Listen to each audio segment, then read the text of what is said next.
Welcome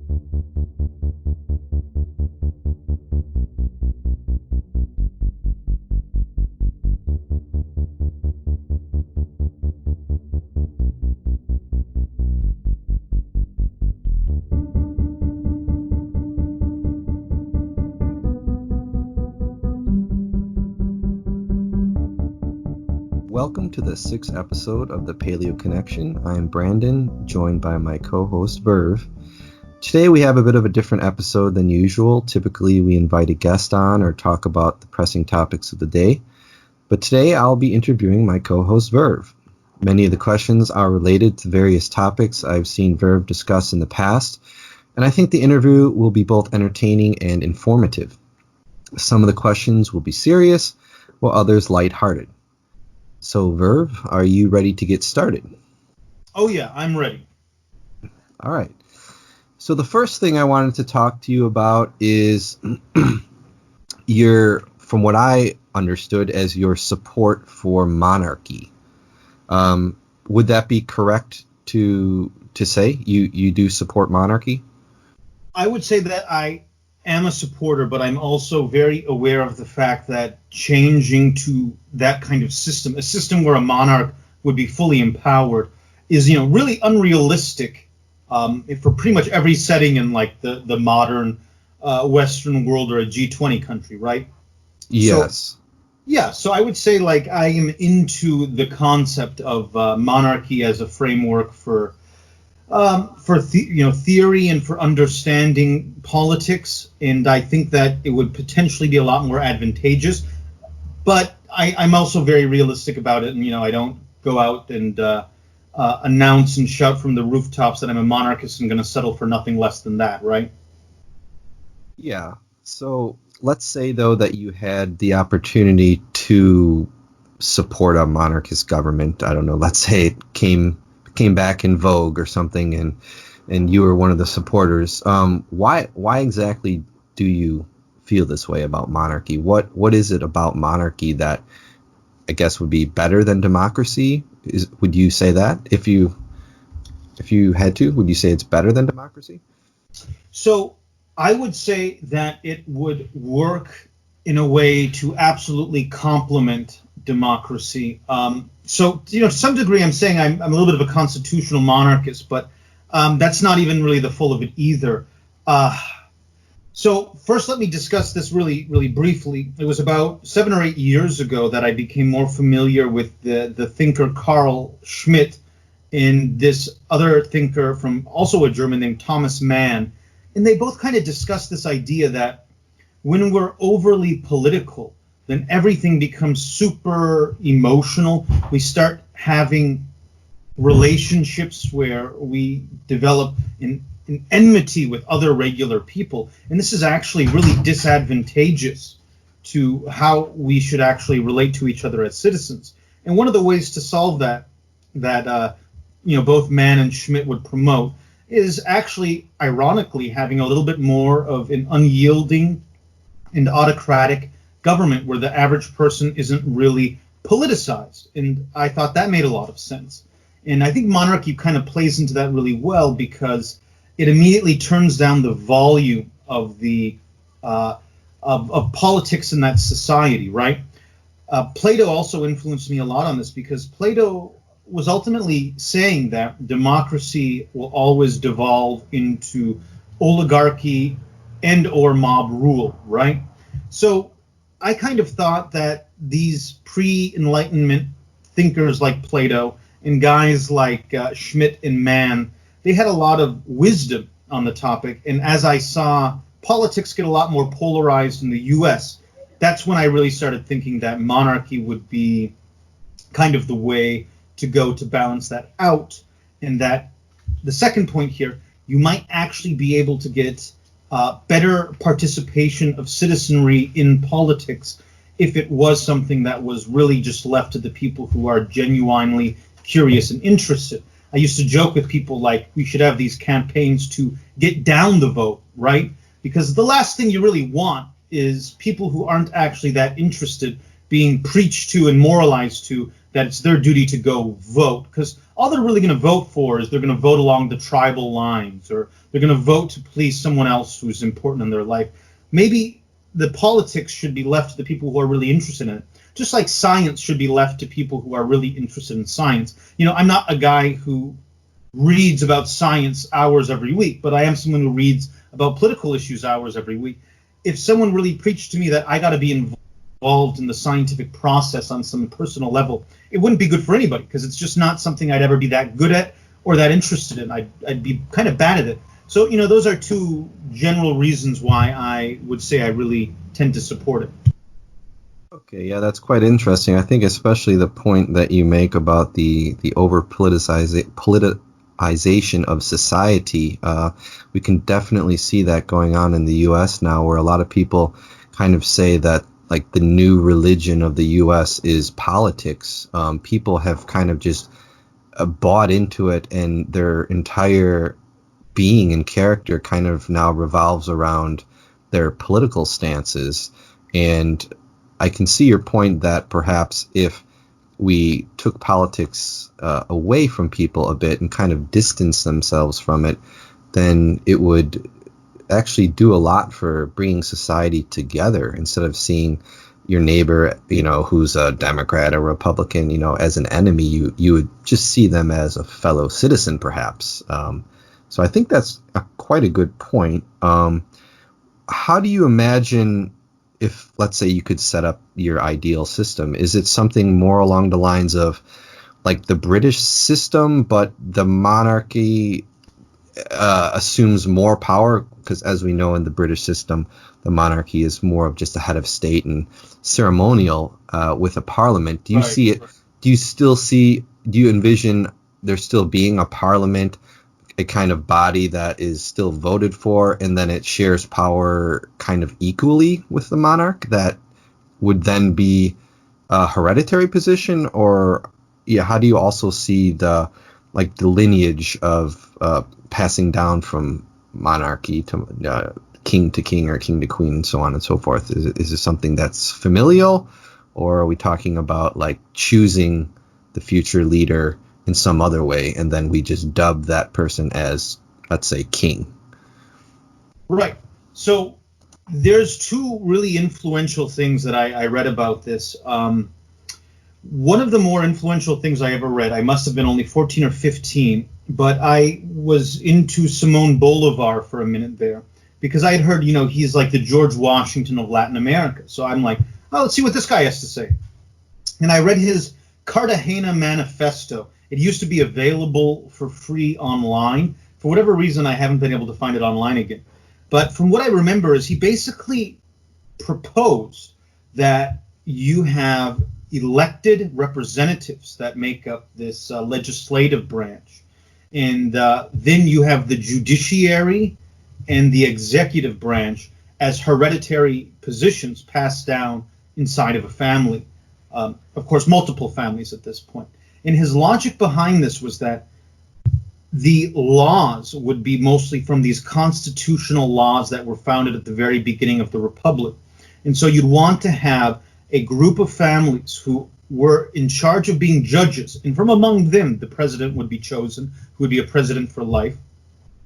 And their only role or position as basically these nobles is the safeguarding of the Constitution, and to interpret all of the laws and all of the policies that the legislative branch had, or that the executive branch would make, in relationship to the Constitution. So basically, it's a system designed to protect the Constitution. You can almost sort of imagine it as, what if we had, nobles, but instead of just being nobles who are managing the land and have this right to be nobles, they're nobles who have an obligation to defend the Constitution, and basically their whole reason for existence is constitutional. He also envisioned that these people would also be judges, military officers, intellectuals. They'd have a certain amount of stipend that they would live off of, etc. And, I thought it was a really romantic and really interesting and idealistic vision. And I've kind of thought, like, maybe if I created a system from scratch, that would be what I would go for. because I'm really deeply worried about losing my rights as an American. The First Amendment, the Second Amendment, etc. Because you see these things being chipped away at, if not legally, then also through basically the intense polarization and levels of ostracism people now face. And also the second thing that I read much more recently.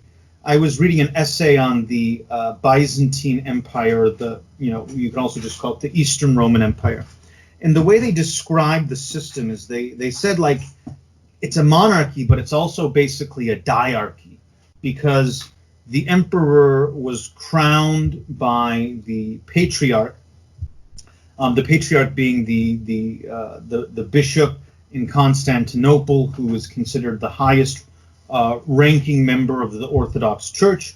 And basically the censorship power, the ability of the church to make the emperor do what they wanted him to, was so great that they exerted significant power, which made the emperor always super cooperative with the church.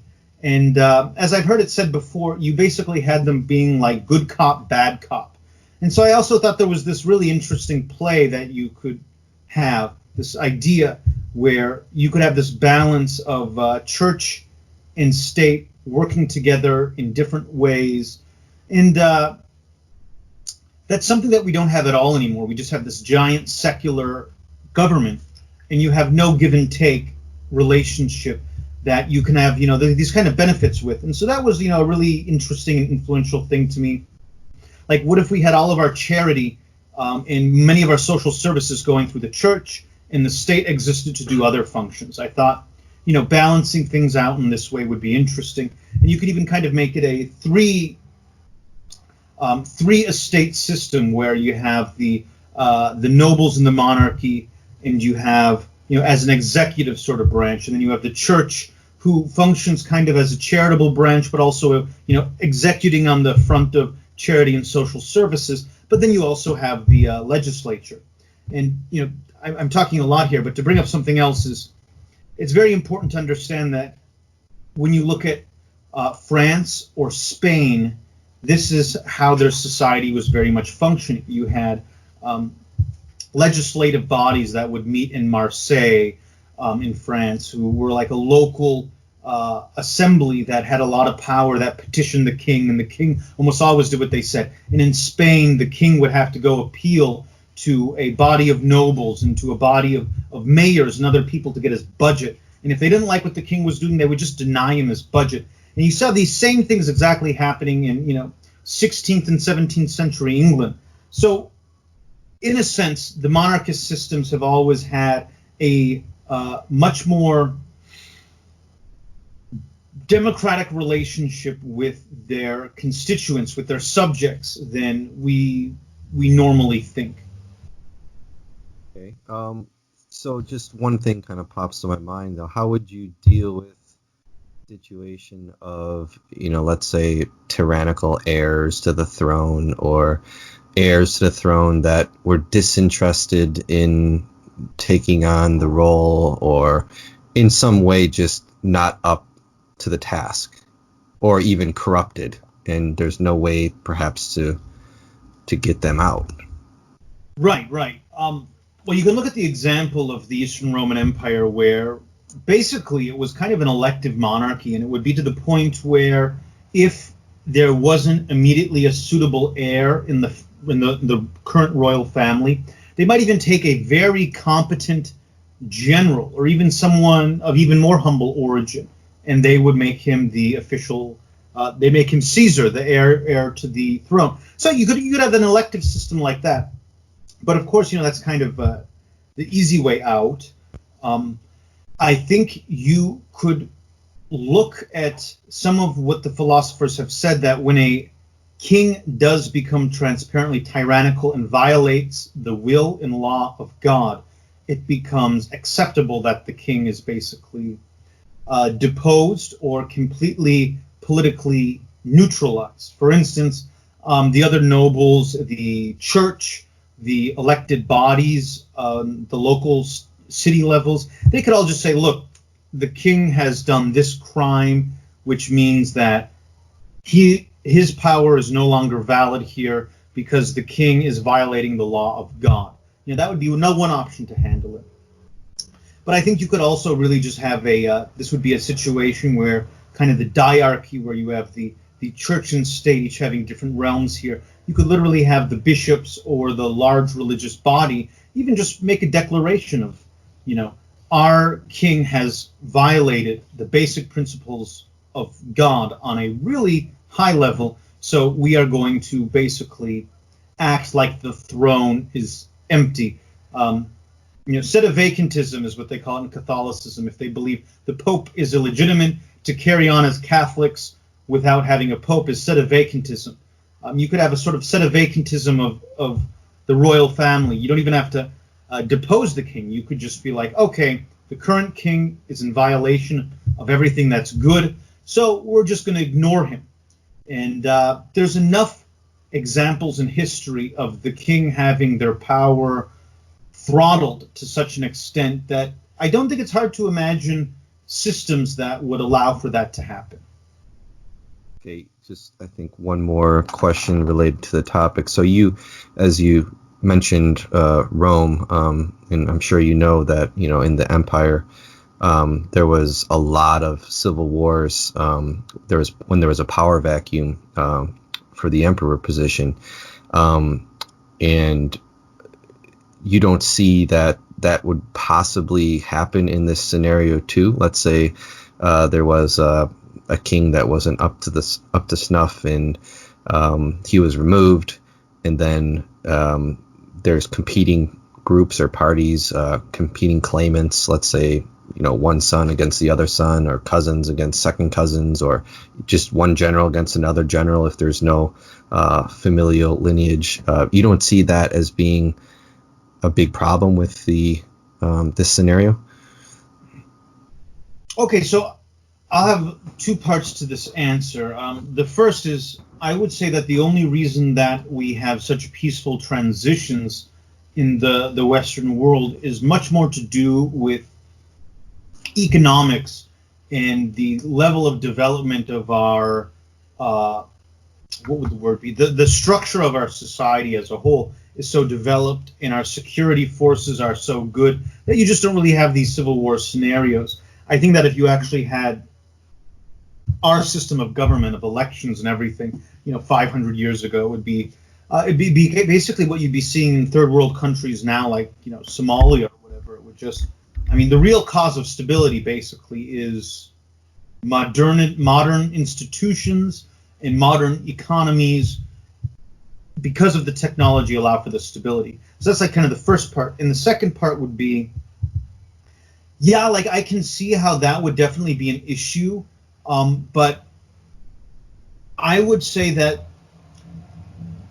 it might even be the case that because of the way that a coup can happen so quickly in modern society, it might even just be a really quick shot. You know what I mean? Like, you can really cut the head off a snake these days with just, you don't really have to assemble these armies and, lay siege to a city, right?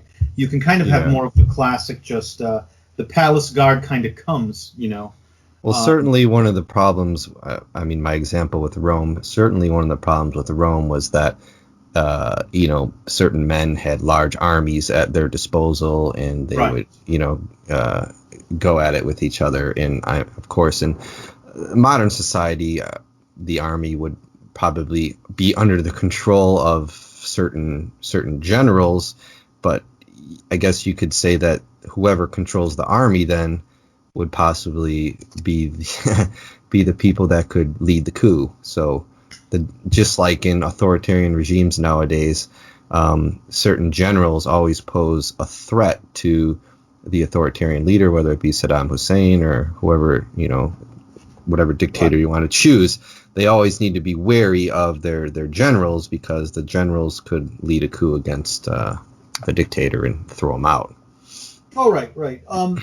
So I would say that, like, in a really modern context, the monarchy would probably be a lot less raw and romantic as you would have it, 1,000 years ago, where that kind of intrigue and this kind of contrast of the tyrant and the good king exist, it would probably be much more black and white.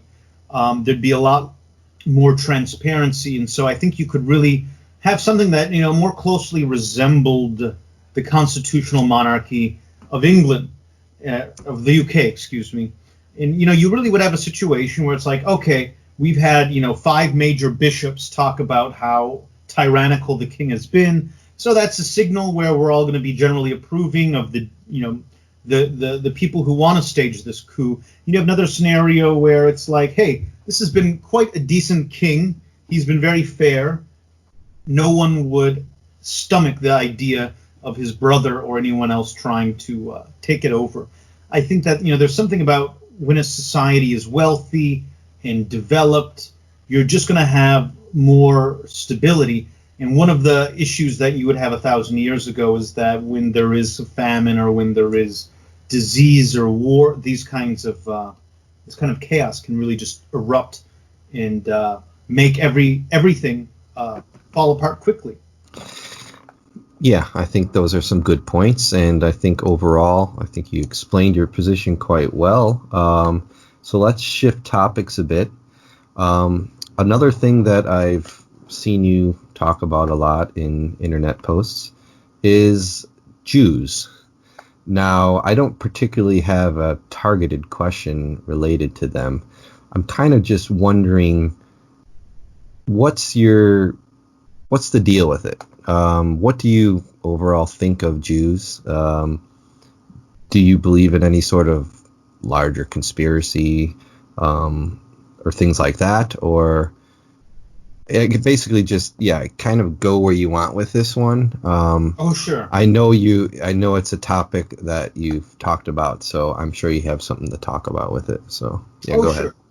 ahead. So I was a typical American conservative for a long time, where I was really raised with this idea of always support Israel, and the Jews are God's chosen people, exclamation point. This was what they call dispensationalism, right? And of course there's the really big thing about we viewed them as the ultimate victims of the 20th century, Israel as the ultimate success story, etc., etc. Now, I would say that I've come to learn that it is actually theologically very incorrect to view them as remaining as God's chosen people. If you look at Hebrews 8:13, you have St. Paul writing to the Hebrews saying, the new covenant has come, and now the old covenant will pass away. And when you have these other references to Jewish people in the New Testament, and what is the new Israel in the New Testament? The new Israel is the church itself. It's everybody. Everybody who is a Christian is the new Israel, so to speak. Jewish people no longer are God's chosen people. If you want to be God's chosen person, all you have to do is you're a Christian, right? They do not remain as God's chosen people. So that's kind of this important point about how dispensationalism is illegitimate.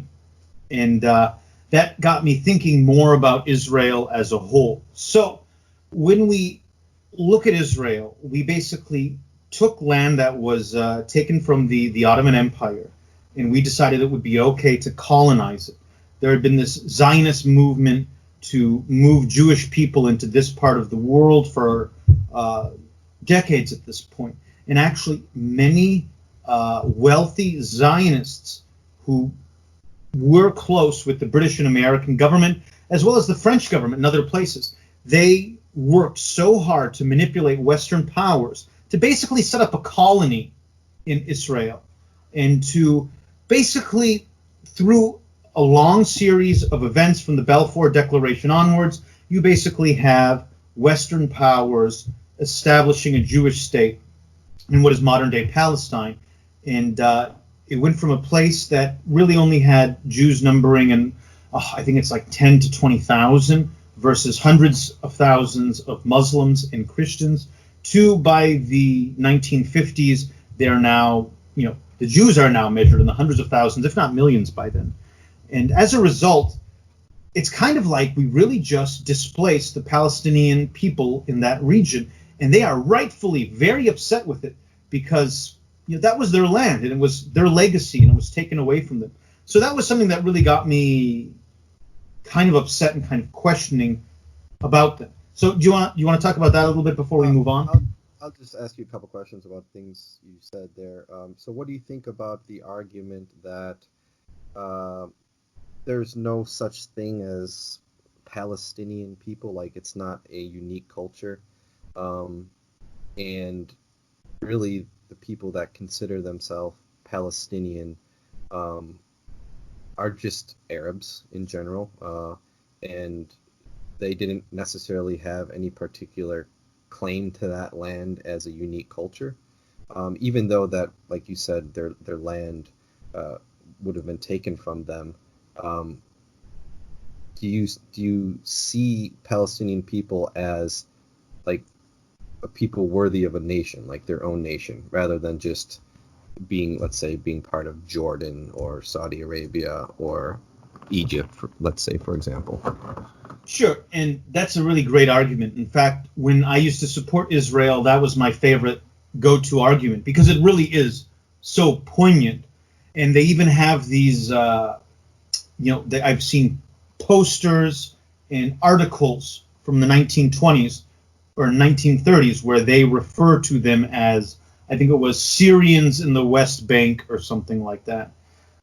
So yeah, it's actually very true that you could say that the West Bank Palestinians are actually basically Syrians, and that the Gaza Strip Palestinians are actually Egyptians, or that these are just generally Levantine Arabs.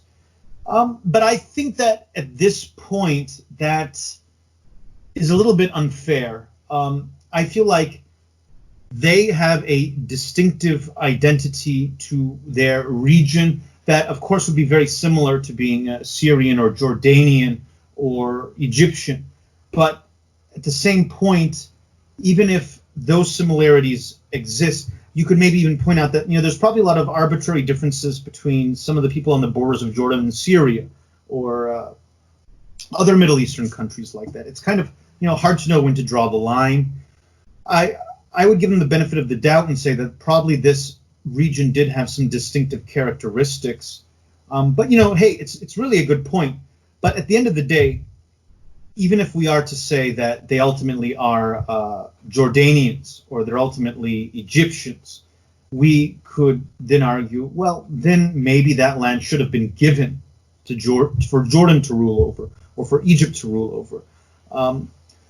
Or even better solution is if they really did want to make Palestine into a place where Jews, Muslims, and Christians all live together, they shouldn't have come up with a two-state solution to begin with. And that solution was only chosen because they specifically wanted one of the states to have a specific Jewish identity. Okay, so are you in favor of a two-state solution? Or let's say you had it whatever way you could get, would you just give all the land back to Palestinians? That's really that's a question that really would keep you up late at night. I would have to think about it for a long time, but I think that I used to jokingly say that maybe the answer would be to make it one state, but to balance it out, you would have to throw in, 3 or 4 million Hindus or something, just so now you have 3 parties there, right? So that you won't be at each other's necks. I think, realistically, it's one of those things where I'm just going to say there's no way to solve it. I've learned over time that sometimes a thing is just kind of broken and there's no way to fix it. And that's kind of where we're at, because to honestly solve this problem, it has to be fair to both the Jewish people and to the Palestinians. You can't throw anybody under the bus. That's unethical.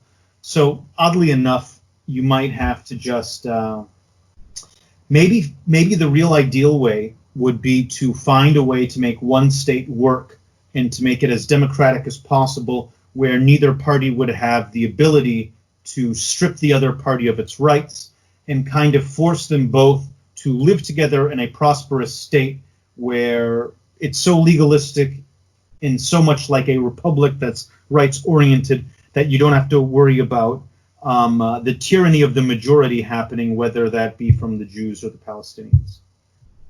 Okay, I think there's some great points there. I think we can kind of just leave the topic at that, kind of shifting gears. You mentioned that you're a Christian. You are Greek Orthodox, is that correct? So I'm actually Korean Orthodox, but I like to say that the Korean Orthodox Church itself is the priesthood is mostly Greek trained, and our bishop is Greek. The previous bishop was also Greek. So yes, basically the Korean Orthodox, in a sense, are following more closely the Greek Orthodox tradition than that of the Russian or other Orthodox tradition. Okay, so have you always been Orthodox, or when did you become a Christian? So I'm one of the many who converted into Orthodoxy.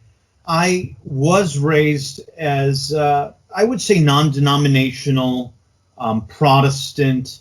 My father, however, is an ex-Catholic, and that is something that has always really interested me because I had a very close relationship with my grandfather, who was a practicing Catholic, and some of my best friends growing up were strong Catholics. And I really found a lot of appealing things in Catholicism because, my father was very open about letting me explore Christianity and religion in general. And I really had always found a bunch of appealing things in Catholicism. And at several points, I'd even thought that maybe I would one day try to become a Catholic. But I ultimately thought that, there's aspects of Catholicism that I didn't like at all. And then as I was studying Christianity more in depth, I really found that my theological perspectives lined up with Orthodoxy a lot. And the more I learned about it, the more I liked it.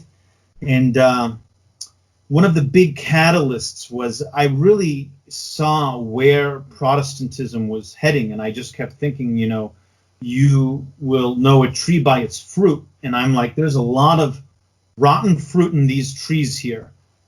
Whereas Orthodoxy, I felt, had a design that naturally stands the test of time, right? Not a lot is changing, and it's really all about being in touch with the absolute unfiltered original Christianity. And so that was when I really decided, let's go all in here. And so, I converted just in the last few years to Orthodoxy after a period of, I think it was, when all was said and done, 3 years as a catechumen, which is someone studying to become a full member of the Orthodox Church.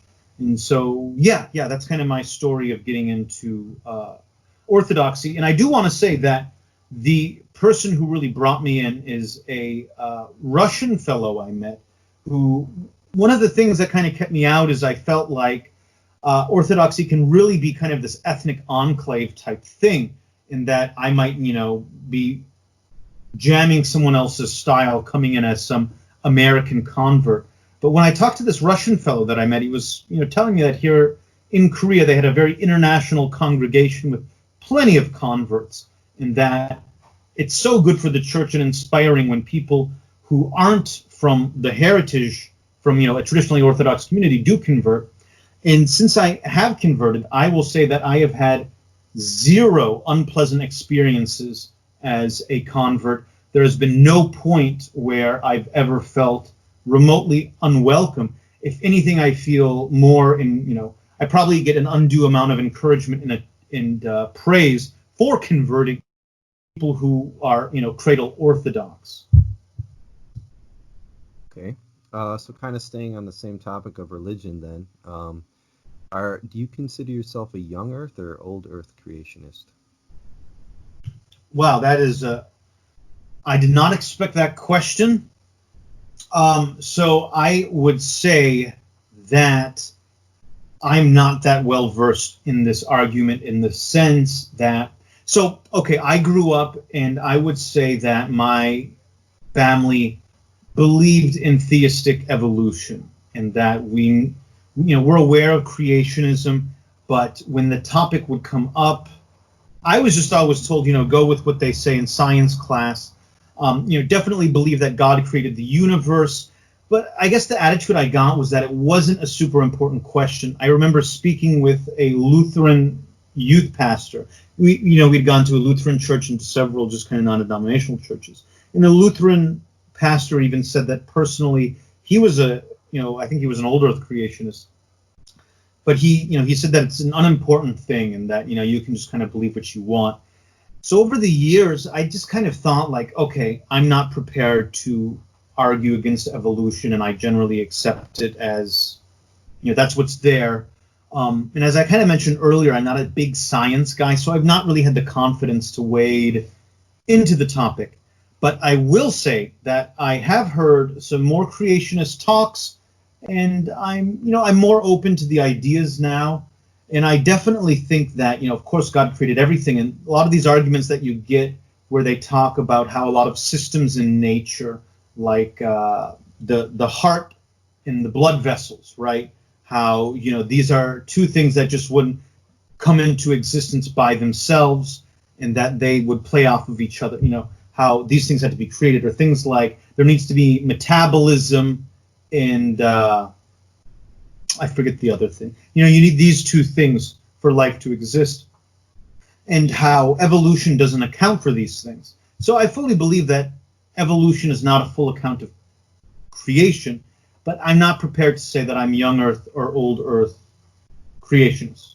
So you would say though that you believe in like macroevolution, like to a certain extent at least. Perhaps you don't believe humans came from apes, but do you believe in macroevolution by any sense of the term, like we single cell organisms to multicellular organisms to more advanced organisms leading all the way up to humans? Sure. I mean, that would be how I would say that I have understood nature and reality for almost all of my life, with the idea that God created man to rule over the animals, or to rule over the earth as it was. And so I guess I would have always just said, until recently, especially 5 years ago, I would have said that evolution occurred, the earth is 6 billion years old, etc. And then at a certain point, God created man especially to rule over this. And I remember even making arguments that in Genesis, in the creation story, God says, let the seas teem with life, let the earth teem with animals. And to me, it seemed almost like he was leaving it open to the idea that the creation was somewhat general, and that the seeds of creation exist and this evolutionary process happens. But as I sort of hinted at, I'm much more open to basically creationist arguments now. And I guess maybe I should really sit down and do my homework on this and be more ready to come to a conclusion on it. Okay. Kind of related. So what do you think about free will? Do you think humans have free will, or are our lives predetermined?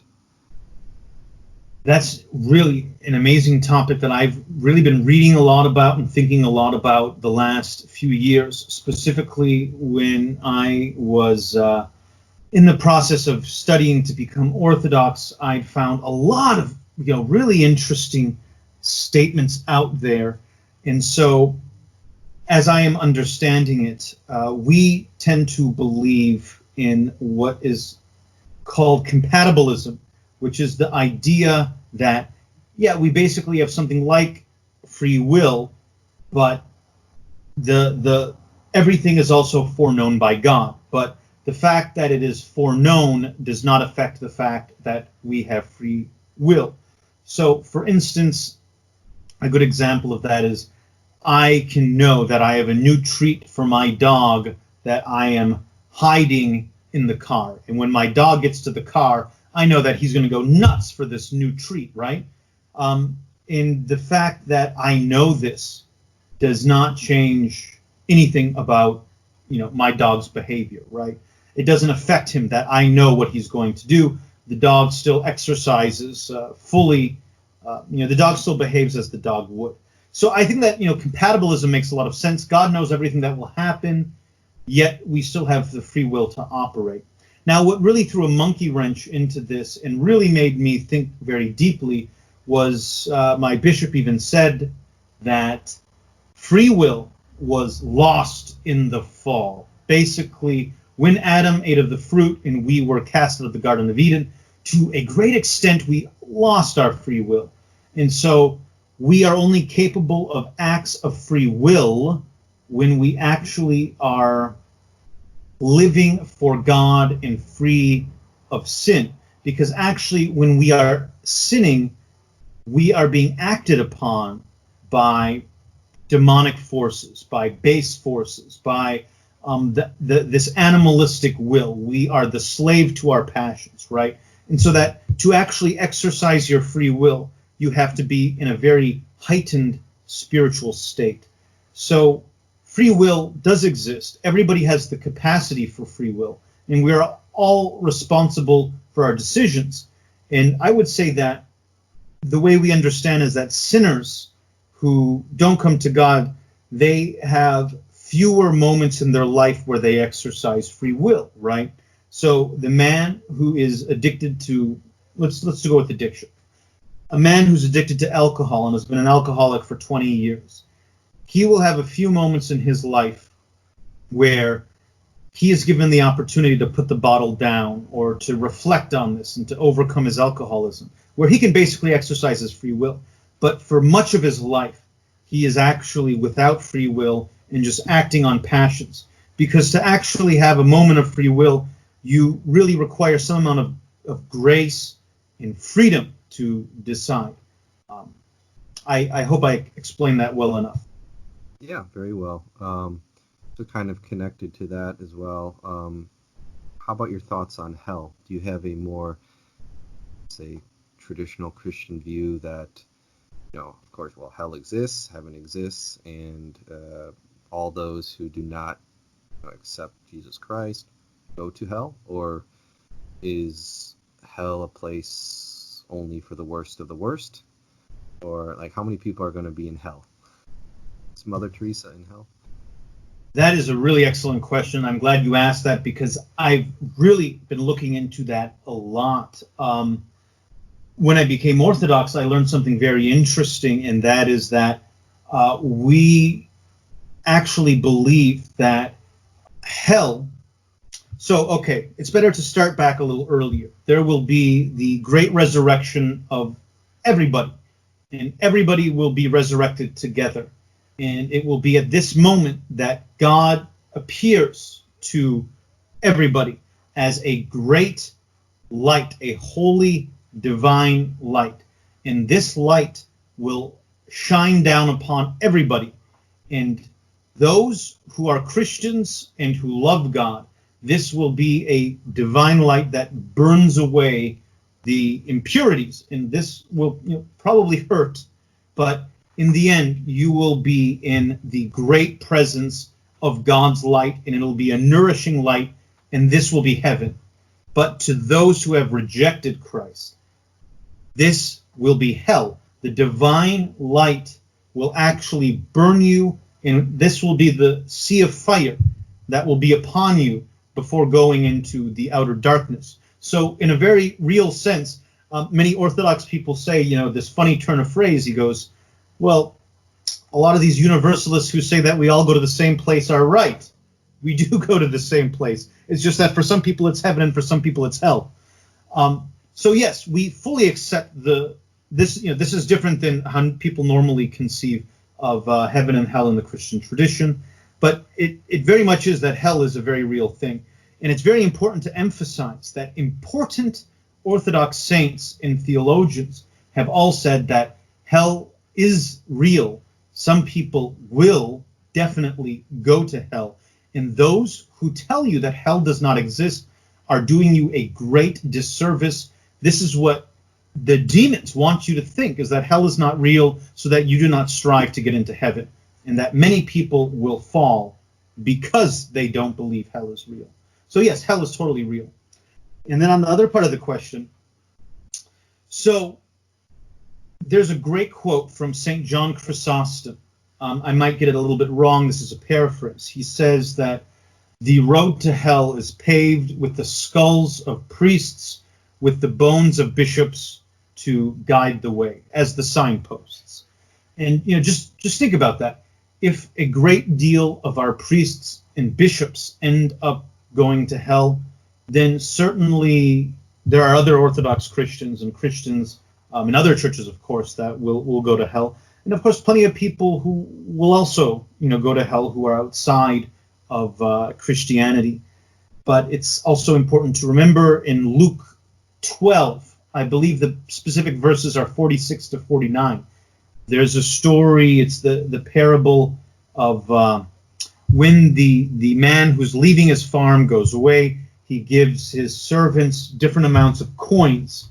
And then you have the servants who worked very hard while he was gone, knowing that he was coming back, and they are rewarded. And then you have the servants who knew that he was coming back and didn't work hard at all, and they are to be punished. And then you had the servants who did not know at all about the master being gone and coming back, and they are punished with few stripes.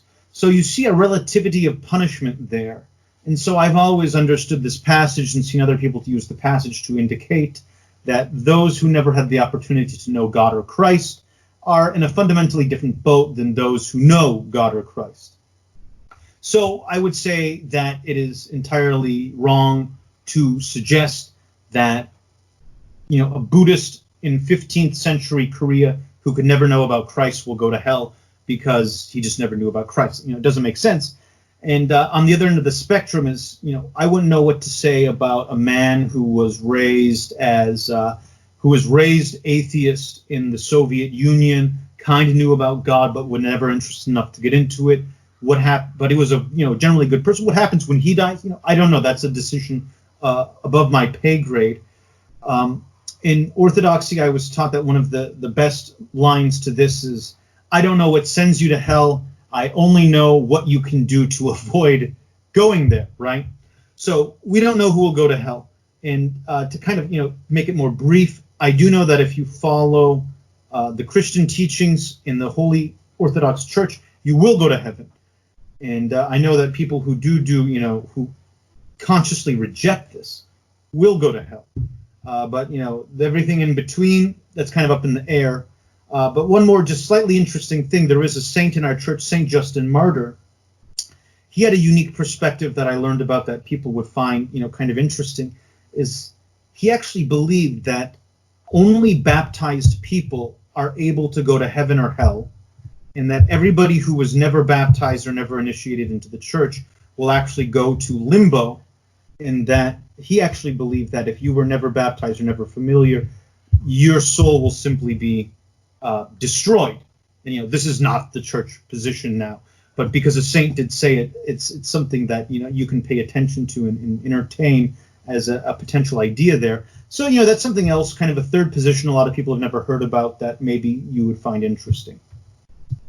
Yeah, I was recently listening to a podcast, and it was a couple of Christians, and they were discussing the idea of the possibility that people can get out of hell. Some people have the belief that eternal punishment, eternal damnation in hell is not a justifiable punishment by God, and they can't see how God would allow you to, let's say, you're burning in hell for the first million years, and, God still says, well, I think he needs another million more, and it just goes on and on and on until, eternity. So their belief was that because they do not see that it's justified to spend eternity in hell for a short life of sin, let's say, that there's the possibility of getting out of hell. And I kind of thought this quote by C.S. Lewis was kind of interesting. He says that the doors of hell are locked on the inside, basically meaning that only people that really want to be in hell stay in hell. Only people that really want to be separate from God stay there, and you still have the option of choosing to accept God, and therefore you could unlock the door and get out and be saved. What do you think about that? Any thoughts? Well, it's very very interesting. I definitely believe that we are absolutely fully responsible, that we send ourselves to hell. God is not the person who he doesn't want anybody to be in hell, right? We, through our actions and our disposition, send ourselves to hell. As my bishop actually once said, is that he believes that if there was only one single human being, God would have came to earth and died on the cross for that single one human being, because he loves everybody, absolutely. And so he does not want anyone to go there, and it is through our own actions that we go there.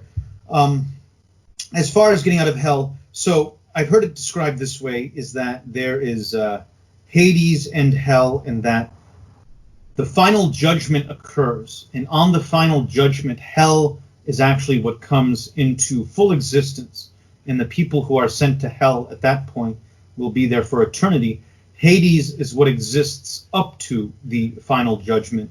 And it is in Hades that Christ went and preached to people, and that Hades is a place of torment, but there are people who are in Hades that will, there's a potential for them to enter into heaven.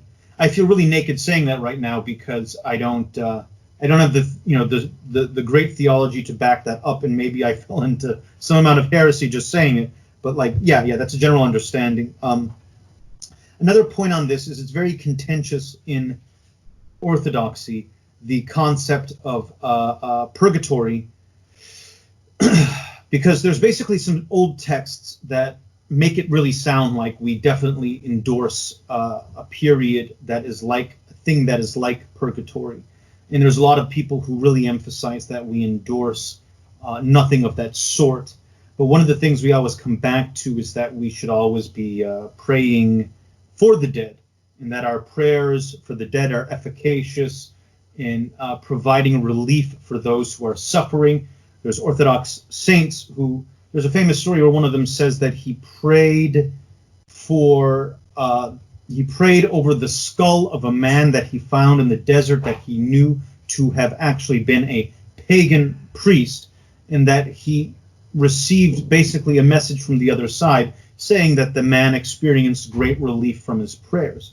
And so, this really implies something unique is going on spiritually, where there's some amount of things happening that aren't in the normal, simple dichotomy of heaven and hell as we understand them.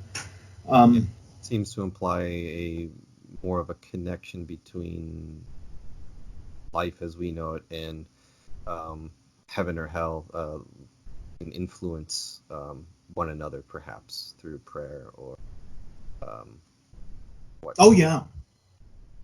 Another interesting kind of side point is I had learned that the indelible marks that we receive in baptism, where we're crossed in certain parts of our body, the understanding of it that Catholics have, and I believe we also have, is that these are marks that will be on us in heaven. And so monks and priests that also receive special marks upon them on their initiation, and bishops as well. So it's kind of also an idea that maybe there will even be people who've never had these initiations in heaven without these marks. And there's also the line in Christianity, in the Bible, where they say that, we will judge the angels. What does that mean? Right? It seems, though, that we definitely don't have the full picture of what happens after death. And so maybe we should be more open to the idea that, there's some unlocking of doors, so to speak.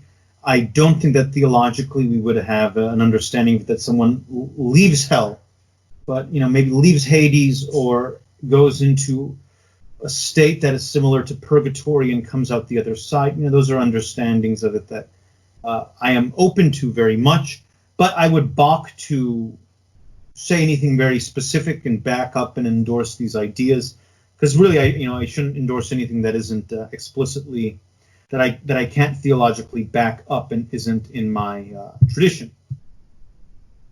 Okay, some very intriguing insights there. I think we can shift gears now and kind of come to the conclusion of this episode. We're going to conclude this episode with kind of a more light-hearted, rapid-fire round. I'm going to ask you 9 questions. Just give me quick answers. Some of them kind of funny, some of them a little bit more serious. Excellent. So, introvert or extrovert? Extrovert. I would have guessed that. Favorite movie? It's a Kurosawa film called Ikiru, which means to live. Go check it out. Okay, never heard of it. If you could travel back in time, which time would you go to? I would go back to, oddly enough, the Dark Ages and try to live in the the Eastern Roman Empire. Okay. I think I can kind of imagine that being your answer. So what was for dinner tonight? I actually haven't eaten it yet, even though it's so late. We're having a Mediterranean dinner, I guess, there, having it at 10:30 p.m. It's going to be pizza. Okay. Is that normal to eat this late for you, though, or is it atypical? It's a little atypical, but, we eat at like 9 o'clock kind of regularly, so. Okay. Worst leader in history? Oh, that's a really great one. Oh, that's so hard, and I got to answer quickly.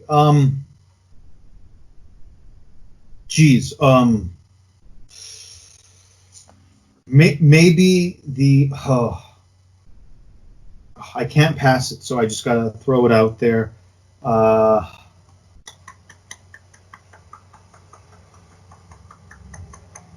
Change it to one of the worst leaders in history. I'll pick...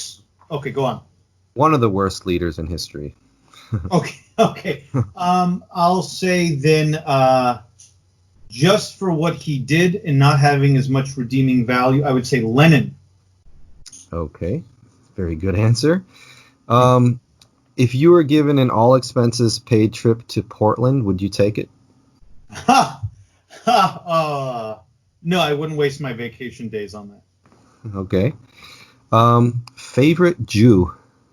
Oh, well, Jesus would be too obvious. You can't choose him. Because he's not even, yeah. So I would say, I would go with St. Paul would be a great choice, but to make it interesting, I really like a philosopher named Levinas. He's really amazing. And I'm just going to name another one because I've said 3 and I've kind of broken the rule already. I also like the philosopher Henri Bergson, who towards the end of his life converted to Catholicism, and he put that off for years because he did not want to convert to Catholicism when he knew the Holocaust was happening, because he didn't want to abandon the Jewish people at that particular time. Okay, I've actually never heard of. Well, obviously I've heard of Jesus, but in what you said, Paul? Did you say Paul? Yes, St. Paul. Yeah. Obviously I've heard of him, but the other 2 guys, no. Cake or pie? Cake. Chocolate, vanilla? Chocolate. Okay, and this is the last question. Greatest leader in history? That's a really good one. I probably should be primed to name a monarch, right? It would be really almost inappropriate for me not to. I would say, though, that for just how amazing the story is and all of the different things that he accomplished, I would say that Napoleon would be the greatest leader in history.